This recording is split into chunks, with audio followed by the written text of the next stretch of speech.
Hello everyone, আসসালামু আলাইকুম। আজকে আমি আপনাদের সাথে শেয়ার করব লাউ চিংড়ি মাছের তরকারি। আপনাদের যাতে ভিডিওটি ভালো লাগবে আপনারা ভিডিওটি দেখবেন, যাতে ভালো না লাগবে আপনারা স্কিপ করে যেতে পারেন। তো আমি লাউয়ের তরকারি করার জন্য প্রথমে পেঁয়াজ কুচি, চিংড়ি মাছ আর আদা বাটা, রসুন বাটা সবগুলো দিয়ে ভালোভাবে এভাবে কষিয়ে নিতে হবে। আর আগে থেকে আমার চিংড়ি মাছটা ভাজা ছিল, তাই নতুন করে আমার চিংড়ি মাছটাকে বেশি ভাজতে হয়নি।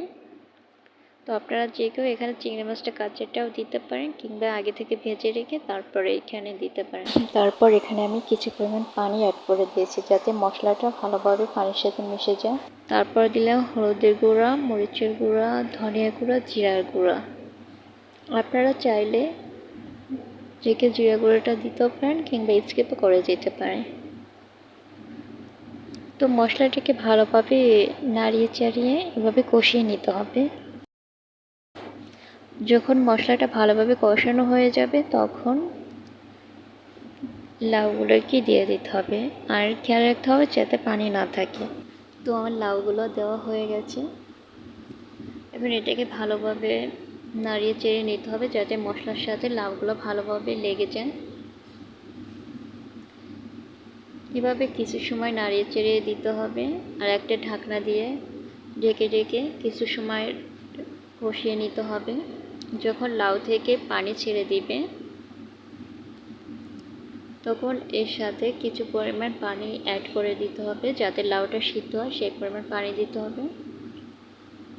তারপর নাড়িয়ে চাড়িয়ে একটা ঢাকনা দিয়ে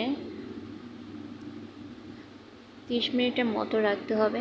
যখন এটা বলক চলে আসবে তখন কয়েকটা কাঁচামরিচ দিয়ে দিতে হবে। তারপর একটা ঢাকনা দিয়ে আবারও ঢেকে দিতে হবে। তারপর কিছুক্ষণ পর উঠিয়ে নেবেন। তো বন্ধুরা, ফাইনালি আমার লাউয়ের তরকারিটা হয়ে গেছে।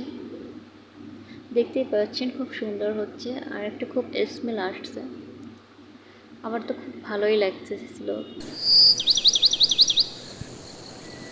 তো আপনাদের কাছে আমার লাউয়ের তরকারিটা কেমন হয়েছে সবাই লাইক, কমেন্ট, শেয়ার করে জানাবেন আমাকে।